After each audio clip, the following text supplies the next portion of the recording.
আর কালকের জন্য ওয়েট করো, খালি কালকের জন্য হাফলং আসা হচ্ছে মেন কালকের জন্যেই। কালকে যা ভিউটা দেখাবো না, একঘর ভিউ।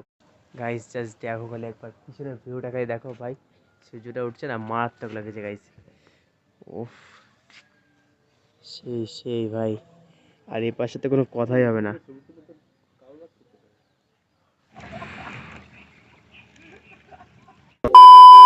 ফাইনালি হাফলং নেমে গেছি, আর ফার্স্ট ভিউটা একবার দেখো খালি। ও ভাই, পুরো জাস্ট ভাই কিচ্ছু বলার নেই, পুরো পাহাড়ের মাঝে ভাই। ওভার ব্রিজে খালি ভিউটা কেমন আছে দেখো খালি।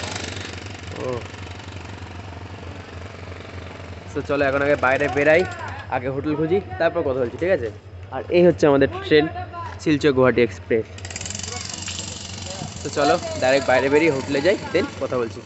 ফাইনালি হাফলং স্টেশনে বাইরে চলেছি, আর এখানে অটো আছে। তোমরা মেন মানে মেন যে এরিয়া, সেখানে যাওয়ার জন্য অটো পাবে। ভাড়া হচ্ছে 100 করে পার হেড, কোনো দরদাম কম কিচ্ছু হবে না, 100 টাকা করে ভাড়া। আগে আছে, হ্যাঁ চলো ঠিক আছে, চলো অটো ছাড়ো, হোটেলে যাই, দেন কথা বলছি। হাফলং শহরে এসে আমরা হোটেল নিয়ে নিয়েছি, হোটেল জয়শ্রী। বাকি ইনফরমেশান ভিডিওর মধ্যে বলে দেবো।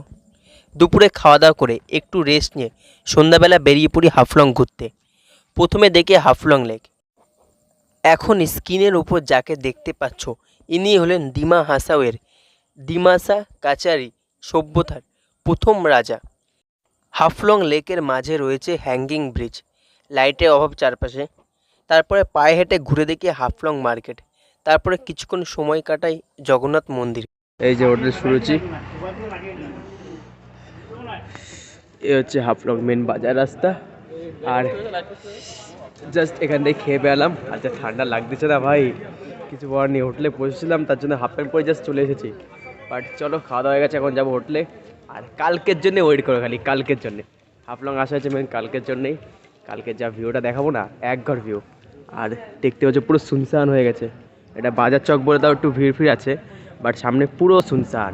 তো চলো হোটেলে যাই, কালকে মর্নিংয়ে ডাইরেক্ট দেখা হচ্ছে tomorrow. So guys, welcome to day 2। So আজকে হচ্ছে আমাদের হাফলংয়ের দ্বিতীয় দিন। আর আজকে আমরা সকাল সকাল ঘুম থেকে উঠে গেছি, এখন বাজে 5:30। আর এখন যাবো হচ্ছে গিয়ে পাহাড়ের ভিউ দেখতে, মানে যার জন্য হাফলং আসা মেন। সকাল সকাল যে পাহাড়ের ভিউ পাবো, তার জন্যেই। সো এরকমভাবে কথা হচ্ছে, বুঝতে পারছি। জাস্ট ঘুম থেকে উঠে জাস্ট এইসব মানে কী বলবো, কিছু গুছাইনি, জাস্ট ঘুম থেকে উঠে রেডি হয়ে গেলাম, চোখ মুখটা জাস্ট ধুলাম, ধুয়ে জামা প্যান্ট পরে রেডি হয়ে গেছি। তো চলো বাইরে যাই, বাইরে শর্ট এনজয় করবো, কারণ হাফলংয়ের মেন আশাই হচ্ছে আমাদের এই সকালের ভিউ দেখার জন্য, কারণ পাহাড় মানে জানো তোমরা শান্তি। তো চলো বেশি বকবো না, বাইরে যাই। হোটেলে দরজা খুলতে বলে আগে গেটটা, তারপরে বাইরে গিয়ে দেখাচ্ছি। বাইরে দেখতে তো সকাল হয়ে গেছে, আর আমাদের হোটেলের থেকে বাইরে একটা ভিউ দেখাচ্ছি, দেখো খালি। জাস্ট দেখো ওদিকে ভাই, পাহাড়ে যা মেঘটা লাগছে না ভাই, মারাত্মক। তো চলো আগে বাইরে যাই, বাইরে গিয়ে বাইরের আর একটু আগাই, কারণ মর্নিং অলরেডি হয়ে গেছে। তো চলো বাইরে আগাই, কারণ সামনে ভিউ পয়েন্ট আছে, ওই ভিউ পয়েন্ট অব্দি যাই অন্তত। ভিউ পয়েন্টে গিয়ে তোমাদের ভিউ দেখে দিচ্ছি আপনাকে। আমরা চলে এসেছি সি-নট ভিউ পয়েন্টে, 593 মিটার ওপরে আছে সমুদ্র পৃষ্ঠ থেকে। আর জাস্ট এই হচ্ছে হাফলং রোড ভাই। এইখানে যা ভিউ দেখে নিচ্ছি না ভাই, আর কোথাও যাওয়ার ইচ্ছে না, জাস্ট ভিউটা একবার দেখো খালি। গাইস, নিচে সব কিন্তু পুরো কুয়াশা ভাই, সেই লাগছে। আর এই দিকটা দেখবা ভাই, সানরাইজ হচ্ছে, যা লাগছে না ভাই, মারাত্মক ভাই। মানে এত সুন্দর জায়গা দেখার জন্যেই হাফলং মেনেই, মানে হাফলং আসা তো অবশ্যই, আর বাদ বাকি ভোরবেলা ঘুম থেকে ওঠা হচ্ছে এর জন্যে, এত সুন্দর ভিউ দেখতে হয় ভাই। চারদিকে খালি মাউন্টেন ভরা দেখতে পাচ্ছ, আর এদিকটা মনে হচ্ছে পুরো নিচটা পুরো নদী বইছে ভাই। ওই জাস্টটা ওইদিকে দেখো, মনে হচ্ছে পুরো নদী বইছে নিচে। বাট আর এদিকটা তো ভাই কিচ্ছু বলার নেই, অসাধারণ লাগছে।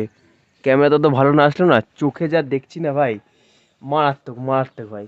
হাফলং আসা, টাকা খরচা করা সার্থক হয়েছে এই ভিউ দেখার জন্য ভাই, সত্যি বলছি। এরকম যদি মর্নিং ভিউ দেখতে মানে দেখতে পারো না, তাহলে খুবই ভালো।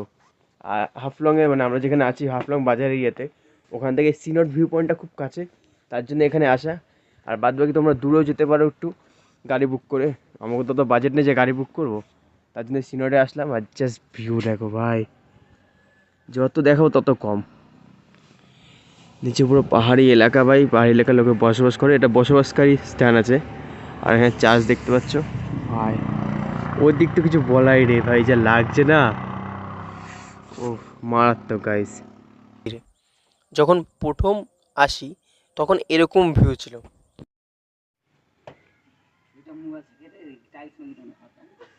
সো বন্ধু, ওপরে হচ্ছে ভিউ পয়েন্টটা, আর আমি একটু চলে আসলাম নিচে।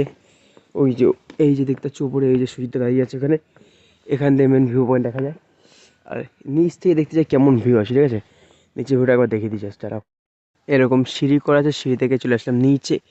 আর মানে পুরো নিচে যাইনি, জাস্ট এখান থেকে ভিউটা একবার দেখে নাও ভাই। পুরো ভাই মনে হচ্ছে কুয়াশা আমার সামনে ভাই। আর নিচে দেখতে পাচ্ছ বাড়িঘরগুলো পুরো কুয়াশা ঢেকে গেছে এই জায়গাটা পুরো।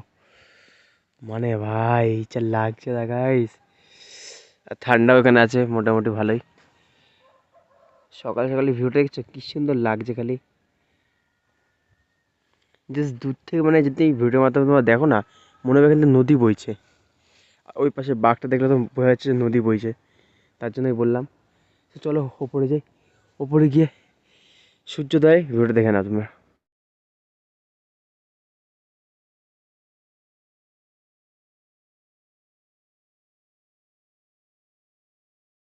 গাইস জাস্ট দেখো খালি একবার পিছনের ভিউটা খালি দেখো ভাই, সূর্যটা উঠছে না, মারাত্মক লাগছে গাইস। ওফ, সেই সেই ভাই। আর এই পাশে তো কোনো কথাই হবে না।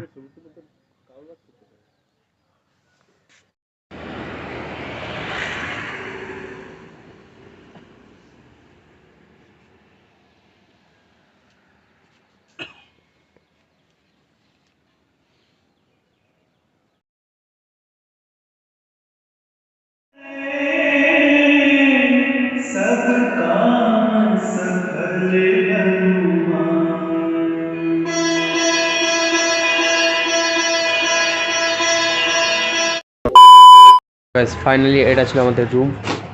রুমে আর দেখায় লাভ নেই, তাই দেখিয়ে দিচ্ছি তাও একবার যাওয়ার সময়। এই যে দুটো বেড আছে, জাস্ট এই ফ্যান আছে, এই যা। এই ভাড়া ছিল 400 টাকা। আর বাইরে থেকে আমি আমাদের হোটেলের লুকটা দেখিয়ে দিচ্ছি একবার, ওইট। হোটেল জয়শ্রী, এখানে আমরা ছিলাম কালকে। চলো এখন ডাইরেক্ট হাফলং যাই, দেন কথা বলছি। আর এই হচ্ছে বাইরের ভিউ, মার্কেটে এই অটো স্ট্যান্ড দেখা লিখে জাস্ট। হঠাৎ কি মনে হলো, সুজিতদা বলল হেঁটে হেঁটে স্টেশন যাবে, আমিও বললাম চলো। তারপর আর কি দুজন মিলে পাহাড়ের ওপর দিয়ে হেঁটে হেঁটে স্টেশনের দিকে রওনা দিই। ট্রেন দেখা যাচ্ছে না, ট্রেন যাচ্ছে যে অনেক দূরে তো অনেক। আচ্ছা একবার পাহাড়ের ভিউটা দেখো। আর এই খাড়া রাস্তা আমরা নাকি হেঁটে যাবো ভাই। ওই যে উপরে দেখছো, ওখান থেকে হেঁটে যাচ্ছি ভাই। এখনো পুরো হেঁটে হেঁটে স্টেশন যাবো, ভাবতে পারছো ভাই? হ্যাঁ ওই পুরো উপর দিয়ে ঘুরে ফিরে সেই উপরে উঠছি। আর এদিকে তো ভাই কিছু বলবো না, চলো স্টেশন যাই। আমি তোমাকে ভালোবাসি, মুই তোমাকে ভাল পাও। ফাইনালি আমরা চলে এসেছি স্টেশনের কাছে। আর ওই যে নিচে স্টেশন ভাই, জাস্ট দেখো গাইস, পুরো পাহাড়ের মাঝে। এই সেই স্টেশন যেটা আমি বন্যায় পুরো গেছিল, নতুন করে তৈরি হয়েছে, তাই নিউ হাফলং নামও। আর ইন্ডিয়ান ফ্ল্যাগ ভাই, অবস্থা।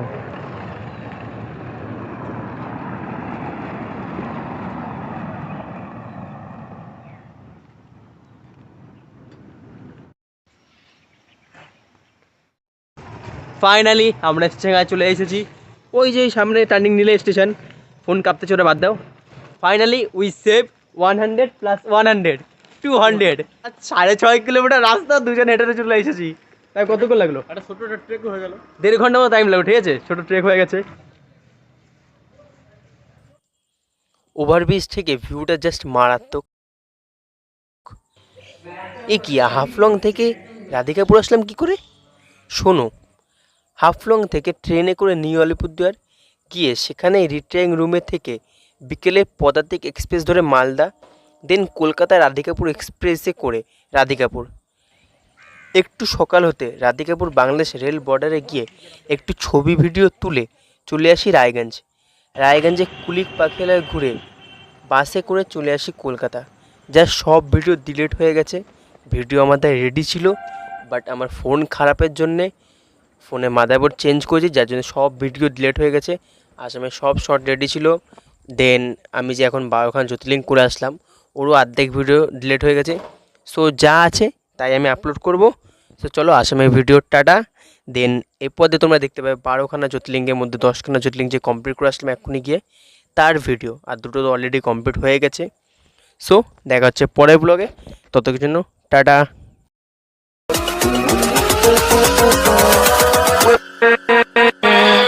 With